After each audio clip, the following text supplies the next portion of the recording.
Hey guys, I hope everybody is well today. Welcome back to another video. As you read by the title of this video, I'm going to be discussing the top 3 most underrated classes for Mythic Plus at the moment in patch 8.2.5. Obviously, patch 8.3 might be released early January or maybe even start of February, who knows, of 2020. But I just wanted to give my opinion on patch 8.2.5 just for the people that may want to start getting into Mythic Plus and maybe the people who want to start pushing keys before the season ends. You never know. So I know people always push towards the end of the seasons, but hey ho. First of all, before I jump into obviously every single class I want to be talking about, I'm going to break down every single affix that there is in World of Warcraft at the moment for Mythic Plus. So if you don't know, if you're new to Mythic Plus, then every week there's certain affixes. Affixes are abilities that occur within the dungeon dependent on the level. They change every week. So one week you can get, say, additional enemy spawn in the dungeon, or you can even get, a volcanic eruption erupts at your feet and you have to move away from your team, or even enemy bosses or the ads do a lot more DPS. There's just so many to talk about right now, and we're going to jump straight into it. This is for those new players who want to start getting into Mythic Plus.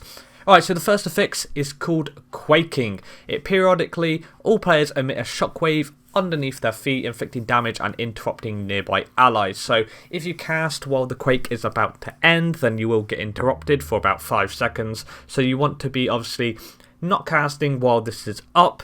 So it's really nice for classes with multi-dot damage, so Shadow Priests, Affliction Warlocks, even Hunters, classes that don't have to cast is really nice. Nice for Resto Druids too, considering obviously the dot heals.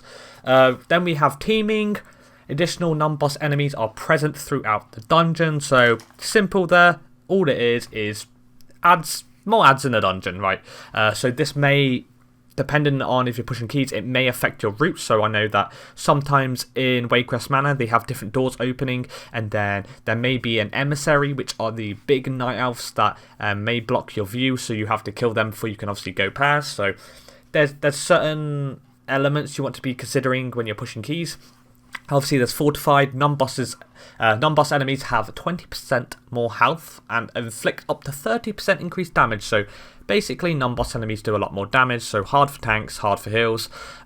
Balduling, I can never say that word, man. It's basically different Night Elf emissaries from Azara are present throughout the dungeon. So you have one which obviously you have to knock back.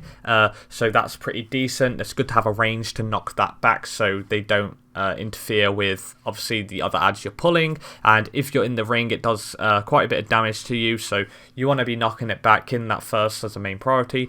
Then also there's another Night Elf which does a cast, and when it erupts you get a stack of like shadow damage on yourself, and you basically have to burst it down or line of sight it so it can't hit you. Then there's obviously a load more, one which doesn't allow you to kill enemies, like CC them as well while it's in the ring, so you got to kill that first. There's just so much going on with those, but I won't go into full detail on them. You can go on Google and look up them yourself because I explain it badly, but that is the affix. There's also Necrotic. All enemies' melee attacks apply stacking blight that inflicts damage over time and reduces healing. So it's basically like having Mortal Strike on you with the debuff as a warrior, where you take reduced healing. So there you go. Raging. Non-boss enemies enrage at 30% health remaining and deal 100% increased damage until defeated. So when they're low HP, they enrage, doing 100% more DPS. Hard for healers again, hard for tanks. Tyrannical. Boss enemies have 40% more health and deal 15% increased damage, so it just makes the boss fights harder, so it's hard for obviously big keys. Bursting. When slain, non-boss enemies explode, causing all players to suffer 14% of their max HP in damage over 4 seconds. This is a annoying affix, so you got a time when the ads die.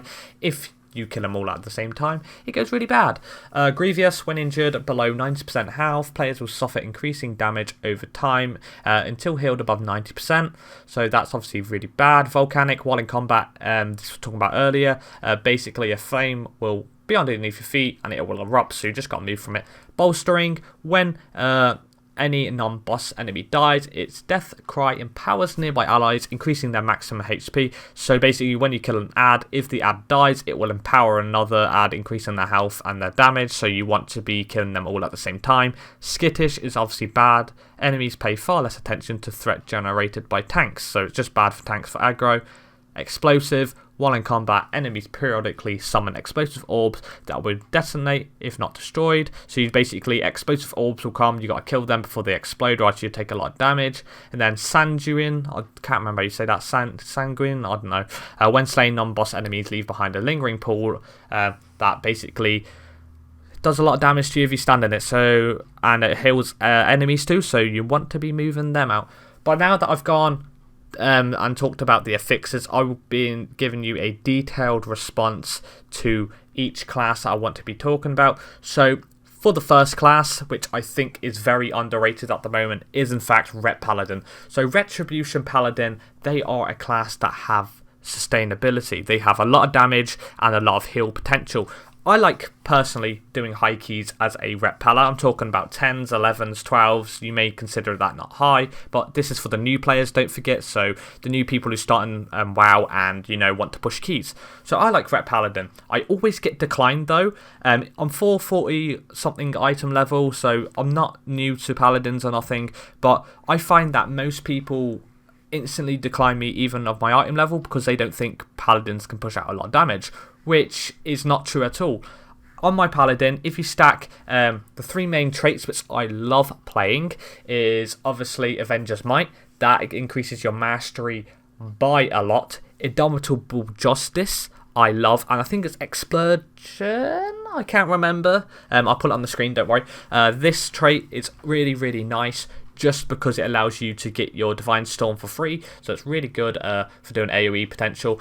Paladins have so much damage. When you have wings up, right, don't forget you can get Vision of Perfection as well, which gives you a proc for your wings, so that's really, really nice instead of using the Azerite Beam. So you can go into a dungeon, get a chance to get your proc from your wings for your Vision of Perfection, right?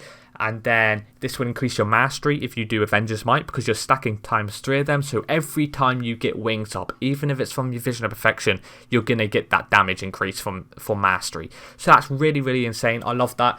I really like playing Paladins because on bosses, you can easily top DPS, even when you're against like rogues and demon hunters, if they're on your team. Like, it's no competition, I find. I pop wings, do my standard rotation, and I'm topping DPS because Paladins with wings is absolutely awesome. They lack damage, obviously, when you don't have burst up, and that's why people like having demon hunters, because they have consistent burst. However, I find the utility from Ret Paladins are absolutely insane. You have your freedom. So say if you're in Freehold, right, and you get trapped by one of the ice traps, leading up to the second boss. If you get trapped by one of those, you can freedom out of it. You can also Blessing the Protection out of it, so if your healer's about to die, put Blessing Protection on them, they're not going to die if it's due to melee damage. You also have your Bubble, you have Lay on Hands, like you have so much to work with and it's so nice. You have Divine Steed, which allows you to kite around. I think Ret Paladins are absolutely insane. They have great utility, their Azerite traits are really, really nice. Paired up with Vision Perfection is absolutely, they absolutely dominate. Also, Crucible is very nice for the dot as well, so I do like playing that too. Azerite Beam, obviously, it's like one of the go-to, but I think it's not as good anymore because of the Crucible buffs and everything like that, so I wouldn't really play the Azerite Beam if I was you guys.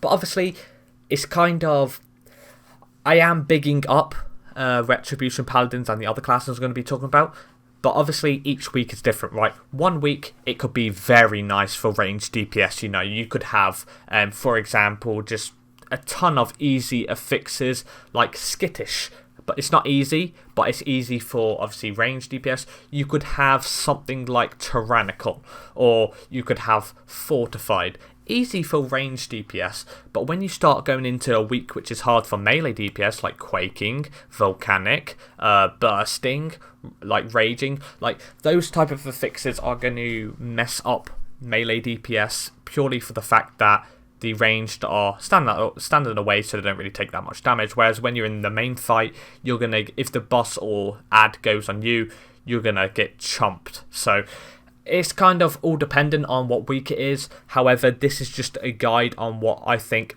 All the like over like, you know, well-rounded classes, you know. So I'm not saying that this is going to be the best class for a specific week. I'm saying that it's going to be a nice class overall, even when the affixes are bad. So I think Ret Pal is really good. They have a lot of utility to work with, and their damage is absolutely insane. So go check that out if you haven't played one. The next class I'm going to be talking about, guys, is in fact Windwalker Monks. Windwalker Monks I love. I'm probably going to say Xrathis, these are not underrated at all. However, I think they are. Same with my Ret Pala, I always get instantly declined on my Monk. I am 420 something item level, which is obviously probably the reason why I get declined.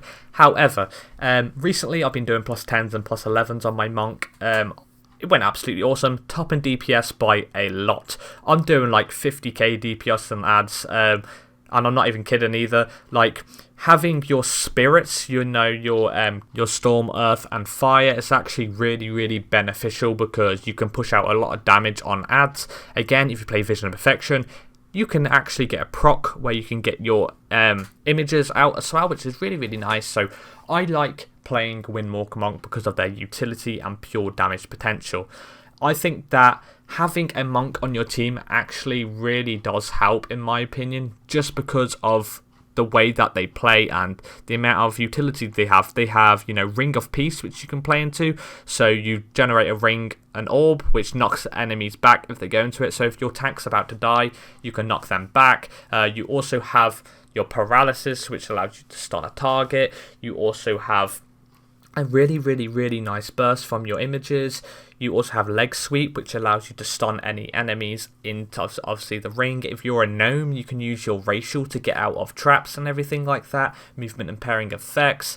Like, I think monks have to be one of the best classes for Mythic Plus right now, in my opinion, purely for the fact of their damage. Like, you have so much utility as well. You got roll. If you're an engineer, you can use rocket boots. You got glider. You can use, I don't know actually if you can use glider, so don't get me wrong there. You also have your flying serpent kick. Like, and you have your slows, your disables. Like, there's so much to work with a Windwalker Monk. It's not even funny. I think that they are absolutely awesome, especially in 8.2.5. And I've heard there's rumours of certain buffs monks are getting. It might just be to Miss Weaver, obviously. However, I could see that monks are going to be a force to be reckoned with. Especially in this patch, they're really nice. But in 8.3, I could see them being decent too. There's a lot of traits and everything which work well with a monk too. So, for example, you have Pressure Point. Pressure Point, what it does is Tiger Palm, which is probably one of your main damage dealers, has a chance to make your next blackout kick free and has increased its damage by 10%. And also your Tiger Palm deals an additional X amount of damage depending on your gear. So it's actually really, really decent. I love this one. I use it quite a lot on my monk. I think this is one of the best traits out there, just so you can get that free blackout kick and that free increase in damage for your Tiger's Palm. Also, you have Open Palm Strikes. What this allows you to do, when Fist of Fury is channeling, it deals damage and has a 5% chance to refund 1 chi, obviously dependent on your gear as well. It'll do a certain amount of extra damage, so it's really nice. It just allows you to get your chi back depending on, obviously, it procs. So if it procs, you can get your extra chi back, which is awesome, allows you to do more damage. Also, you have other traits. You know, you have, for example, let me see, Rising Sun Kick build from your Glory of Dawn. What this is going to allow you to do is Rising Sun Kick has a 25% chance to trigger a second time, dealing a certain amount of damage and restoring 1 chi. So if you play Glory of the Dawn, and obviously if you play Open Palm Strikes, those two abilities have an increase to give you 2 chi if you combine them. So that's extra amount of damage that you could be using on ads or bosses. So I just think it's really nice. I think monks have the ability to just own in Mythic Plus. So obviously if you're new, check that out too. But yeah, guys, on to my third and final class. I'm going to be talking to you about Warlocks. Of course, I'm talking to you about Warlocks because at the end of the day, I play a Warlock and I think that they are very underrated. I think that Although when I sign up to like Mythic 10s and 15s, I always get invited. However, I find that people, like, if you look at MDI invitationals, you look at, Radar.io scores, you look at, the certain cups from the MDIs, nobody plays a Warlock. They always play Demon Hunters, Rogues, sometimes Monks, Warriors, Death Knights. Like, there's the certain classes that they always play. It's always melee classes. Sometimes you would see like a typical like Frost Mage or an Elisham, but that's very rare. But I just think that Warlocks are very solid at the moment. Especially, like, Destro has its potential as well, man. But Affliction is absolutely insane. I think that Warlocks are probably one of the classes that are the most rounded in PvE right now, because Destro has potential to be great. Demo is okay, like, it does good in single target fights and AoE fights, and then Affliction is very nice in 1v1 scenarios, and it's very nice in multi-dots scenarios. Same with Shadow Priests, like, they're really, really nice too. But I think that Warlocks are probably one of the best ranged classes at the moment for Mythic Plus. Hear me out, they are very underrated, right? But with their Soul Well buffs, really, really nice. Also, I forgot to mention Paladins. They have, obviously, their blessings, which they can give the tank and the healers, which is very good too, so sorry about that. But also, guys, Destro has the one-shot capabilities. If you play into Affliction, you have your Rot build, so you can go Inevitable Demise. This is going to allow you to do very nice damage with your Drain Life, don't get me wrong. But what I specifically like to do is run Wraith in Agony and Creeping Death build, right? Then if in PvE, you stack either one Dreadful Calling. What this allows you to do is Unstable Affliction deals a certain amount of damage depending on your gear, and casting Unstable Affliction reduces the cooldown of your Dark Glare by a second. Not good, but if you keep spamming your UAs, and then Dark Glare out, you're going to be, really nice. So I really like that. But what I do now is, if you stack Sudden Onset, Pandemic, Invocation, and put those two together, it actually works nice. So what Sudden Onset does is Agony deals an additional X amount of damage depending on your gear, and starts at 4 stacks. So it no longer starts at 1 stack when you put your dot on the target, it now starts at 4.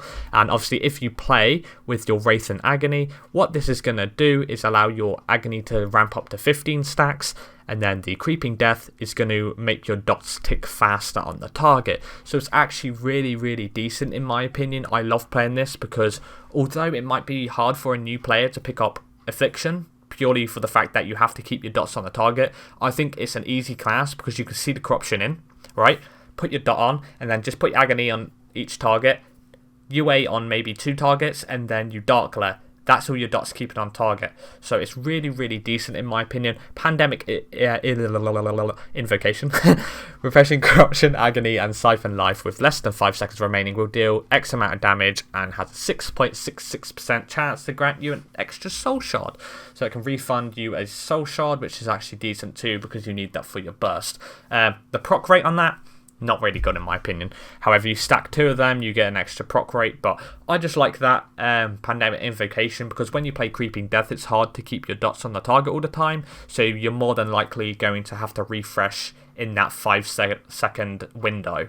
So I find that that's really, really decent. And if you stack Haste Verse and a little bit Mastery, you want to be keeping around 55% Mastery, maybe 20 to 25% Haste, and then the rest Verse, I say it's really, really decent.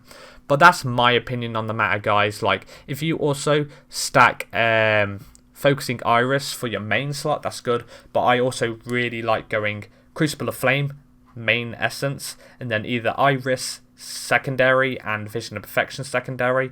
It doesn't really matter as an Affliction Warlock in the sense. You can obviously use Iris to give you more dot potential because it increases your haste right when you use it. However, I really do like having 2 Crucible of Flames, but I also like having it as a secondary. So it all depends on what affixes are that week. But this is my opinion on the matter, guys. I just think that, Retribution Paladins, Monks, and in fact Warlocks are very well rounded and they're very underrated in my opinion. Sure, you can probably say Xrathis, but Windwalker Monks, they're actually decent. People play them in MDI sometimes, but you never see the current matchups you always see in MDI, right? Is like a prop warrior, resto druid, 3 rogues, or a prot warrior, resto druid, 2 rogues, death knight. Like, that is always the typical stand up every single cup.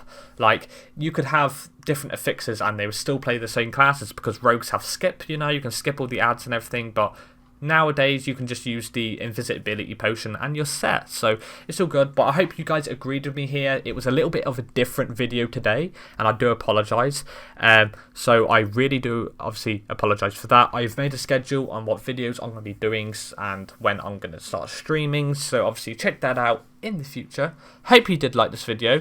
This wasn't really a guide, it wasn't really, you know, why you should play, like, given my opinions, like, you should play this now. No, it was just my thoughts on what I think are really good classes to pick up right now, even for new players. But yeah, guys, really hope you did enjoy today's video. If you did, please make sure to leave a like. Comment down below what you want to see in the next video. Like I said, I already have a schedule, but I'll see if I can cater to your guys' needs. Also, subscribe to the channel. Make sure you check out my Twitter in the link description below. Also, check out my Twitch, please, because I'm going to be streaming there quite a bit. Merry Christmas, everybody, and yeah, I hope everybody has a nice rest of the 2019. Obviously, I'm going to be doing more videos, so don't worry about that. But yeah, guys, that's all I got for today. So if you did like it, make sure to subscribe. Bye, guys. Peace.